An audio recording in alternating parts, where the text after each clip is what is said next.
You are listening to the Vibrant Life Podcast, episode 48. The Vibrant Life.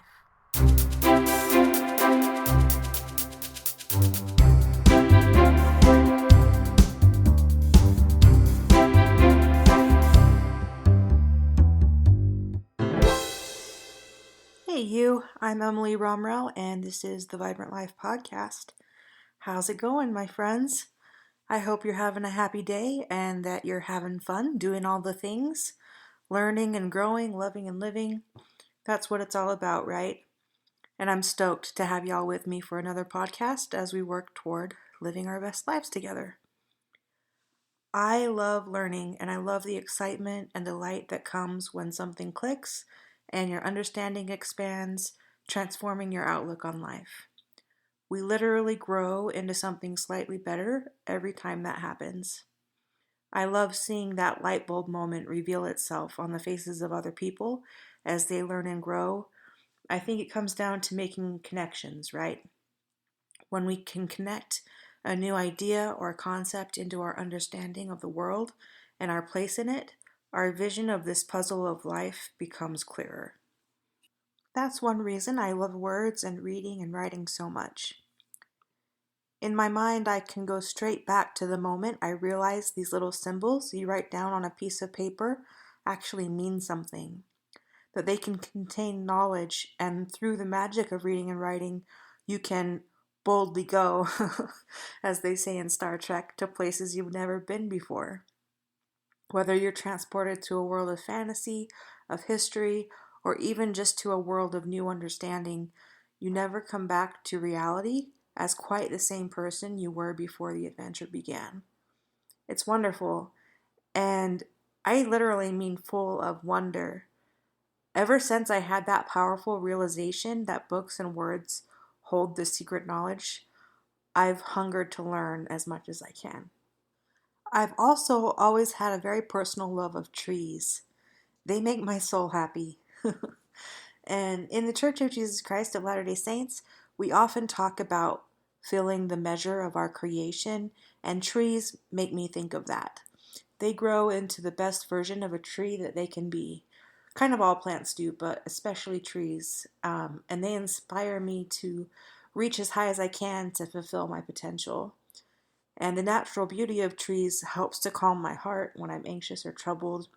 I love going on walks and just being by the trees and hearing the wind blow through them. And there's just something about it. It's a connection with my soul, and it is really delightful for me. I was a tomboy as a kid, and I was always climbing trees anytime I had the chance. I remember when I was little, we would go to the city park, and there were these big pine trees with giant droopy branches, and they were really fun and easy to climb because the branches spread out around kind of like a spiral staircase. I loved climbing those, and I liked climbing other trees that weren't like pine trees also, but those trees were probably not quite as big as I remember them in my 10-year-old memory. But I thought they were magnificent, those little pine trees in the park, the big pine trees in the park. And I remember there was one tree that had this little opening, and then all the other branches drooped down around to the ground, and it created sort of a cave that I particularly thought was wonderful. I loved the Narnia books growing up, and I always felt like this little cave was so close to being a portal into like another magical world. Probably as close as anything as I could ever get to. But alas, I could never get that doorway to open.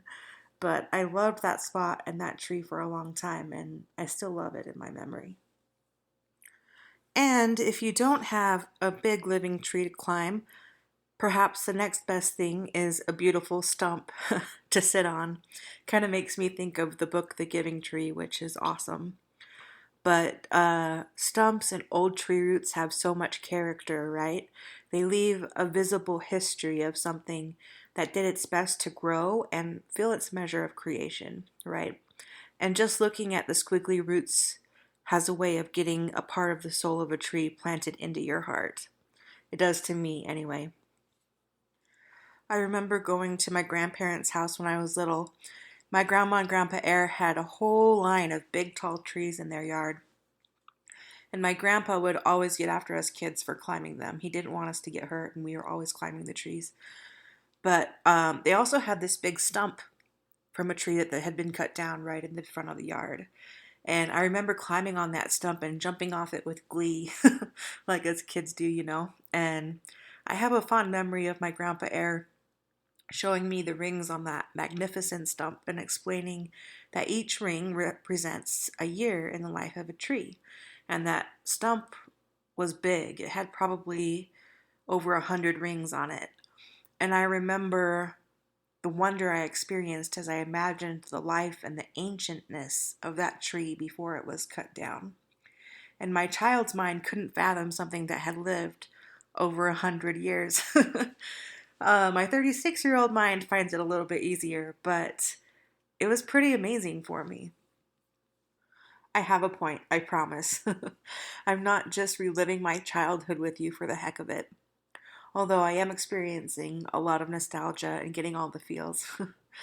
But as my grandfather showed me how to count the rings on that tree stump, I had one of those light bulb moments I mentioned earlier, and I felt a connection to the trees, to my grandpa, and I was excited to learn more about how the world works. And it's a memory that stayed with me and become a part of me. The study of tree rings to find dates is called Dendrochronology. It's pretty cool. It's especially helpful when it's too early for carbon dating to confirm historical info, or it also helps along with carbon dating.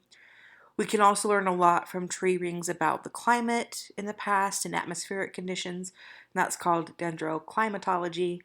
Uh, so lots of little sciencey words. Um, but it's just basically looking at history, right? Looking at those rings. It's similar to taking core samples of the Earth. We can see where there were forest fires or if there was a drought or flood. Rings generally grow wider in warm, wet years, and they're thinner in cold, dry years. Different like thicknesses and shades can tell you different things in different woods. It's fascinating, and obviously I'm not an expert, but uh, it's pretty cool what we can learn, right? And I've been thinking about trees and their rings and my memories and how they have this record of life. The life of a tree is literally written inside of them. And the truth is that human bodies keep a record too. Obviously, we're more complicated than trees, but we all have different scars, right? Birthmarks or other unique identifiers.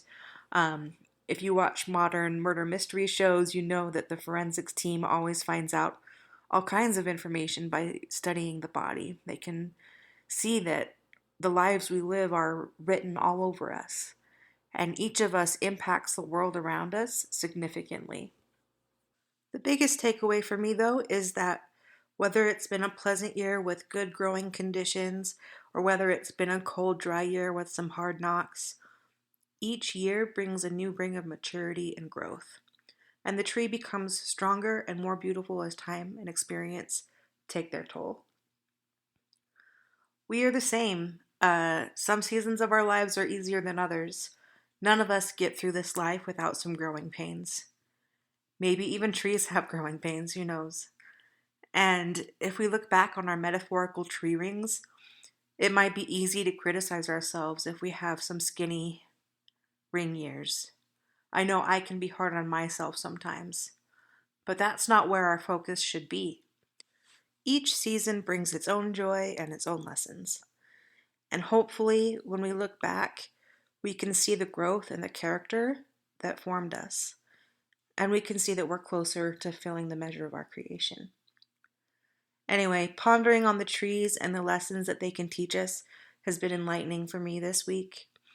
My challenge to you today is to take a few minutes and recognize the significance of your life and the impact that you have on the world, and maybe remember some of the experiences that have formed you. Maybe you could go for a walk and take a closer look at the beauty of the trees, and you could think about some of those light bulb moments in your life. All of us are so unique. We each have our own special story to tell. Some chapters of our story are more enjoyable than others. but each chapter is a critical part of who we are, and that makes us all beautiful in individual ways. So, I hope y'all have a beautiful week, my friends. Remember to love the trees and live the vibrant life.